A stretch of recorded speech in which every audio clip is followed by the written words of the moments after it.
গল্পের নাম কালো জ্যোৎস্নার মানচিত্র। মধুরাতে পাহাড়ি গ্রামের আকাশে ওঠা কালো আলো জ্বলে উঠল।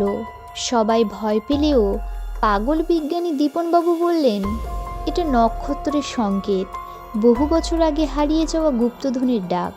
কিন্তু কেউ একে বিশ্বাস করল না। শুধু বিশ্বাস করল একজন অর্ণব নামের এক গ্রামের এক নির্ভীক যুবক।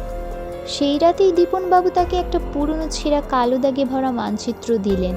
এই মানচিত্র মানুষের রক্তে আঁকা।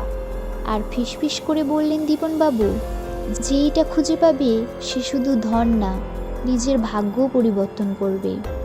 অর্ণব সাহস করে যাত্রা শুরু করলো। মানচিত্রে অদ্ভুত চিহ্ন, একটা চোখ ভাঙা ত্রিভুজ আর একটা রক্তমাখা বৃত্ত। পথ তাকে নিয়ে গেল বন জঙ্গলের গভীরে থাকা এক কৃষ্ণ গুহাতে। গুহায় ঢুকতেই দমবন্ধ অন্ধকার, শালের আলোয় দেয়ালের একটা লাইন, যে লোভ করবে সে মরবে, যে ভয় করবে সে হারাবে। অর্ণব এগোতেই মাটি কেঁপে উঠল। সামনে 3টে পথ খুলে গেল। মানচিত্র দেখে সে মাঝের পথটা বেছে নিল, কারণ সেখানে লেখা সত্যের পথই একমাত্র পথ। ভিতরে ঢুকতেই তাকে আটকালো এক বিশাল পাথরের দরজা।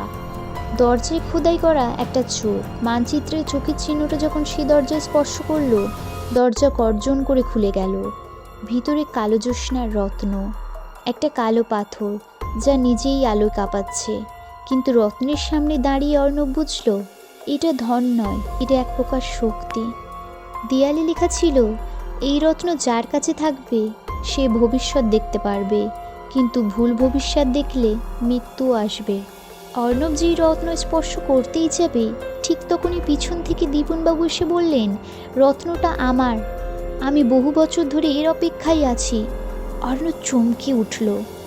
দীপনবাবু রত্নটা ছিনিয়ে নিতেই সেটা লাল হয়ে আগুনের মতো জ্বলতে শুরু করলো। রাতের আকাশ হঠাৎ চিৎকার করে উঠল। দীপনবাবু মুহূর্তে আগুনে পুড়ে ছাই হয়ে গেলেন, আর রত্নটা নিভে গেল। আর চারিদিকে নীরবতা।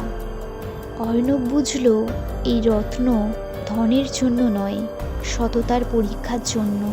সে রত্নটা গুহার ভিতরেই রেখে বাইরে বেরিয়ে এলো, আর গ্রামবাসীকে শুধু একটা কথাই বলল, যে ধন মানুষের নয় সেটা মানুষের কাছে থাকলে সর্বনাশই হয়। অর্ণব বেঁচে গেল, কারণ তার লোভ ছিল না, শুধু সত্য খোঁজার সাহস ছিল।